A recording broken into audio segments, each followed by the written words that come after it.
Hey guys, and welcome back to Mad About Skin. In today's video, I want to talk this product, the Ordinary Peeling Solution. Now, this little bottle of hyper potent red liquid is often praised as being the solution to all your skin's problems. Whether you have acne marks and hyperpigmentation, whether you have fine lines and wrinkles, or just an uneven skin surface and tone, this product people claim can do it all. I totally bought into the hype, and I use this product religiously in my skincare routine around 2 years ago. However, a lot changes, and we often reassess our own approach to the products that we use. And 6 months ago, I made the decision to discontinue this from my own skincare routine because honestly, the more research I did, the more I looked at how it was interacting with my skin, the more I realized there were better options out there. And actually, I might be doing my skin a disservice constantly reaching for this product.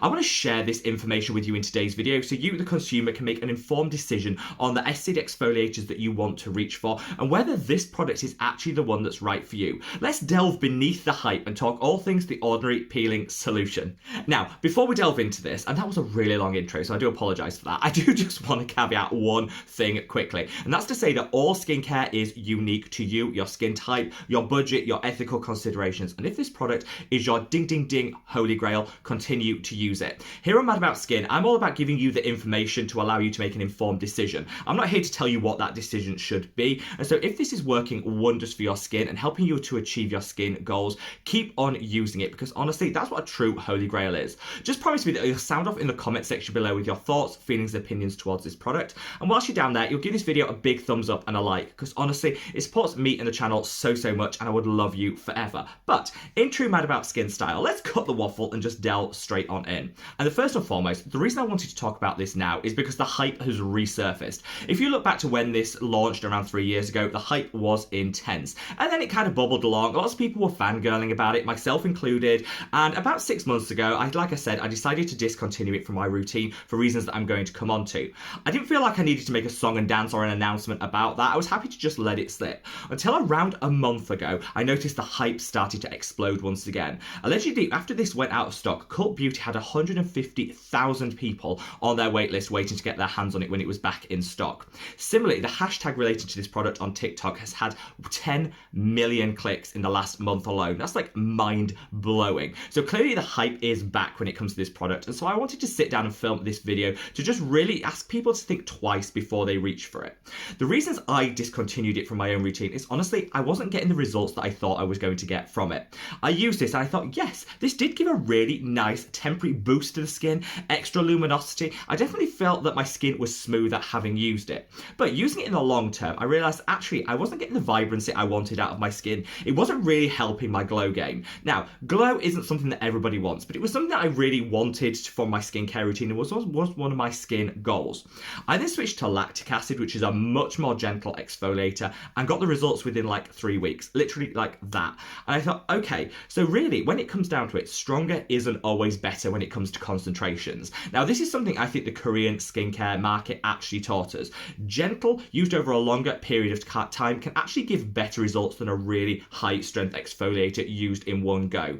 I think the reason why I wasn't getting the results I wanted from this product in the long term is whilst I got that quick fix, actually I think it was sensitizing my skin. I think it was increasing the amount of inflammation and sensitivity that existed, and this is really problematic because of course inflamed sensitive skin has down the line greater problems. It can exacerbate hyperpigmentation, it can lead to increased acne breakouts, purges, which is something that I'm particularly prone to, and overall it just left my skin feeling dull. Instant fix but no long-term benefits. And so I moved away to it onto lactic acid, which is a much more gentle, much more easy to incorporate and easy to use exfoliating acid. And honestly, I don't think my glow game has ever been this good. So it definitely goes to show that stronger isn't always better. Let's come on to that concentration itself. Honestly, this is like off the scale high concentration when it comes to acids, and I think this is the main problem. This is a 30% alpha hydroxy acid and a 2% beta hydroxy acid. Let's park the 2% BHA because actually that's not going to cause a whole lot of problems in the vast majority of people.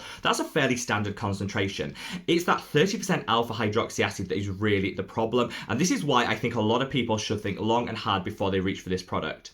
I actually went for an in-derm chemical peel with a professional that came in at a 40% glycolic acid concentration. This product isn't far off that, and I would never have an at-home peel of that strength, and so yeah, somehow we feel like we can reach for this product because it's so easy to buy online. I want everybody to think twice because reaching for really high strength exfoliating acids are for a very small number of people that can actually tolerate it. This product should only be used by people that have zero skin sensitivity, zero dryness in their skin, because alpha hydroxy acids can be super stripping and drying as well, and also people that have a perfectly intact skin barrier. If you're in any doubt as to whether any of those apply to you, this is a product that you should just step away from. Gentle, used in the long term, is always the way forward, and it risks far less damage than reaching for the wrong product in a super high concentration. The third reason I stopped using this is I just could never apply it correctly. Now, I'm someone that's experienced with skincare. I've been doing this a whole long time, and I really read up and researched this product, and yet still I could never quite get the application right. So I think there's zero chance that everyone else that's just picking this up on a whim, following their favorite TikToker and slapping it on the skin, will be able to apply it right. You should apply an amount of this product that is so thin on the skin that it's almost translucent. That red should be thinned out to a barely there pink, rather than that really intense blood red that you see everyone online applying. Even when I'm super careful with this, it's really difficult to get it as thin as I would like it in order to get the maximum results with the minimum possible side effects. Also, when people are dropping it on their skin, they're just using the dropper, dipping it all over, the risk of it going into your mouth, which can cause really bad damage, into the eyes, which could, with such a high concentration, actually blind people in some instances. This is really not the way forward. So when you see your favorite TikToker doing that, or anyone on Instagram or here on YouTube doing it for the click, for the thumbnail, absolutely this isn't how you should treat a product. And in a way, I think it oversimplifies it, demystifies it, and makes it seem like this is a sort of product that you can use a little bit fun, dab it along the face, take your Instagram selfie, and it's all good. Whereas actually this is a high, super potent active that really needs to be treated with respect. I think that's kind of lost. I certainly have never ever been able to apply this product in a thin enough layer that I actually want, and I think the risk is that we overdo it, we use the frequency that's too much, and also we end up applying way too much of the product in an incorrect way, which again just causes more damage. And I'd rather reach for something in a lower concentration that's easier to use to just eliminate that risk. The final reason I stopped using this product is, in its basis, it's just not that pleasant to apply. This burns, it stings, it prickles. If you've got even a tiny little scratch on the skin and you get this product in, honestly, it burns so much, and it's just not a pleasure to use in your skincare routine. I made a commitment this year in 2021 that I'd only reach for products in my skincare routine that I really enjoyed using, that I looked forward to applying to the skin and brought me a little bit of joy.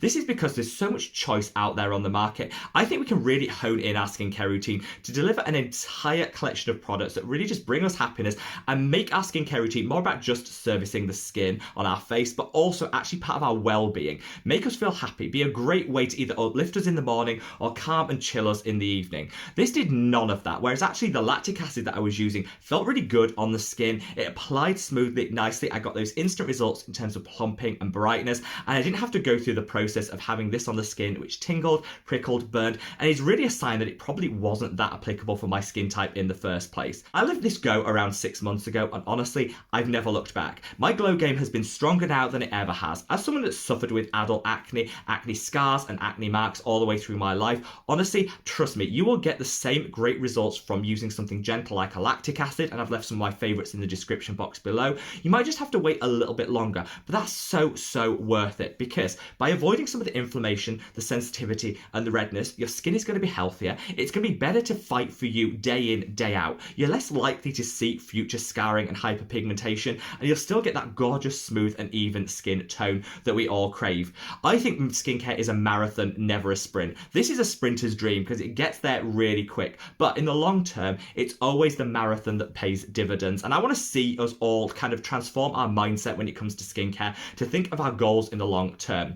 Hopefully this video has just given you a food for thought, and maybe you'll want to question whether this is the right product for you. If it is, sound off in the comments section below. If it's not, promise me that you'll look to some of the alternatives which I've listed in the description box, because honestly, since I started on those, the skin transformation has been so much, and it was the best decision I ever made. Wherever you are in the world, guys, stay safe, stay well, and love your skin. Take care. Bye.